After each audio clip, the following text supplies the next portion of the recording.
Oui, suis pas un nouveau dans la maison Fecafoot.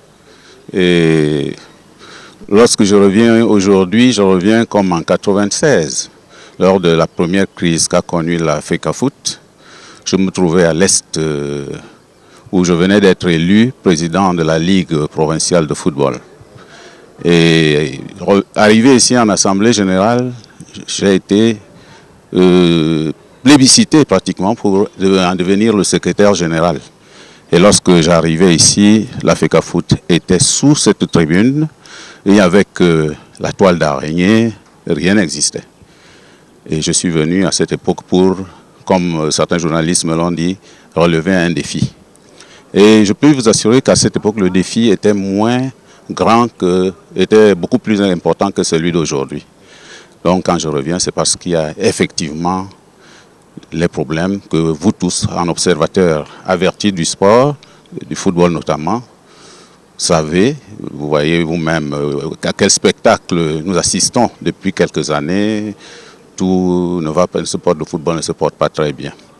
Alors, comme en 96, je reviens, je puis dire comme un pompier pour apporter le peu que je sais faire pour que vraiment le football camerounais redevienne ce qu'il était dans le temps, à l'époque des Mbappé Lépée, où il était un facteur vraiment d'engouement pour le public camerounais qui l'adore.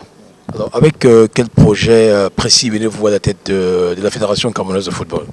Bon, je ne vous l'ai pas dit après qu'en 96 que les choses se soient mises en marche.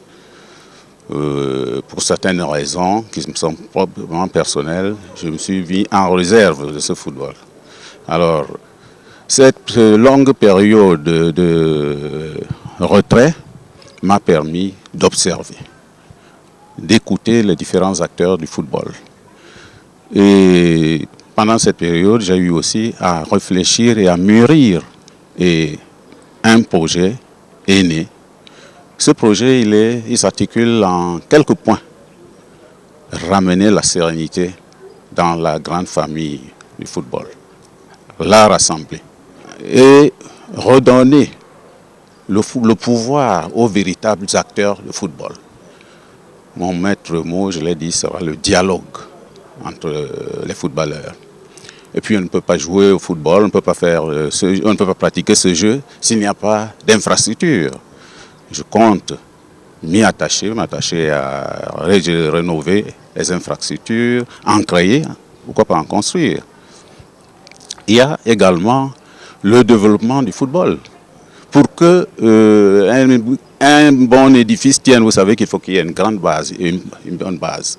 Alors, je compte m'appuyer beaucoup plus sur la création de cette base-là, la fortification de cette base. Donc, on va repartir des jeunes, des petits-enfants, des jeunes pour arriver aux plus grands, aux juniors, développer leur formation, la formation même des arbitres, des administrateurs de santé, etc., etc.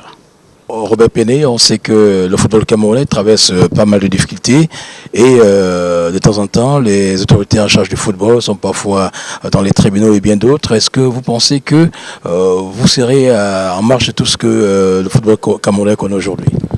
Justement, ça m'amène à parler d'une de mes priorités. L'une de mes priorités sera de recentrer les missions, de nous recentrer sur les missions réelles du football. Il faudrait qu'on ne parle que football, que le football ne se joue plus dans les bureaux, dans les tribunaux, etc., etc. Mais qu'on parle de football, rien que le football. Qu'est-ce que le footballeur pourra tirer de vous? Le footballeur tirera de ma présence, comme je l'ai dit tout à l'heure, qu'on puisse éviter ce qu'on vit en ce moment, la clochardisation des joueurs, l'appauvrissement des clubs. Et pourquoi ne pas imiter ce qui se passe ailleurs? Il n'y a pas de raison qu'un footballeur camerounais, lorsqu'il évolue ici, ne puisse même pas avoir de quoi s'offrir de l'eau après l'entraînement, alors que son frère, le footballeur qui évolue à l'étranger, lorsqu'il se retrouve, celui-là, il a des milliards et tout cela.